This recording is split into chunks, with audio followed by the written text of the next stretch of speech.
Kerala state service pensioners union Manalur unit convention സമാപിച്ചു. കാഞ്ഞാണി സിംലാമളിൽ ചേർന്ന യോഗം KSSPU സംസ്ഥാന പ്രസിഡന്റ് AP ജോസ് മാസ്റ്റർ ഉദ്ഘാടനം ചെയ്തു. Unit president CS Pradeep master അധ്യക്ഷത വഹിച്ചു. Anthikad block secretary TS Vishalakshi teacher membership ഉദ്ഘാടനവും നവാഗതർക്ക് സ്വീകരണവും നൽകി.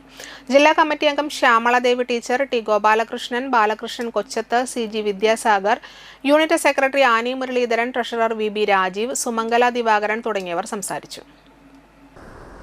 2 റൂം വേണമെന്ന് പറഞ്ഞ് എന്നെ വിളിച്ചിരുന്നൊരു സുഹൃത്ത്. അപ്പോൾ ഞാനവിടെ വിളിച്ചു പറഞ്ഞ് 2 റൂമുകൾ ഏർപ്പാടാക്കി കൊടുത്തു. അപ്പം അദ്ദേഹം പോയി വന്നിട്ട് പറഞ്ഞത്, നിങ്ങൾക്കവിടെ വലിയ സംവിധാനങ്ങളാണല്ലോ, ഞാൻ ഇത്രയൊന്നും പ്രതീക്ഷിച്ചില്ല. ഒരു പെൻഷൻ സംഘടനയ്ക്ക് ഇത്രയും വലിയ ഓഫീസും കെട്ടിടങ്ങളും സൗകര്യങ്ങളും ഒക്കെ എൻ്റെ മനസ്സിലുണ്ടായിരുന്നില്ല എന്നാണ് അദ്ദേഹം പറഞ്ഞത്. അതുപോലെ എല്ലാ ജില്ലകളിലും അതുപോലെ സംവിധാനങ്ങളുണ്ട്. ബ്ലോക്കുകളിലും ഏറെക്കുറെയൊക്കെ ആയിക്കഴിഞ്ഞിട്ടുണ്ട്. യൂണിറ്റുകൾ ഇപ്പം നടന്നുകൊണ്ടിരിക്കണം.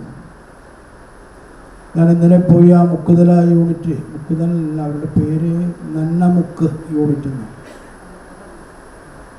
നന്നമുക്ക് യൂണിറ്റ് അവർ സ്വന്തമായൊരു ബിൽഡിംഗ് ചിത്രനമ്പൂരിപ്പാടിൻ്റെ പേരിൽ ഓഫീസ് ഉണ്ടാക്കിയിട്ടുണ്ട്. 2 നില കെട്ടിടം.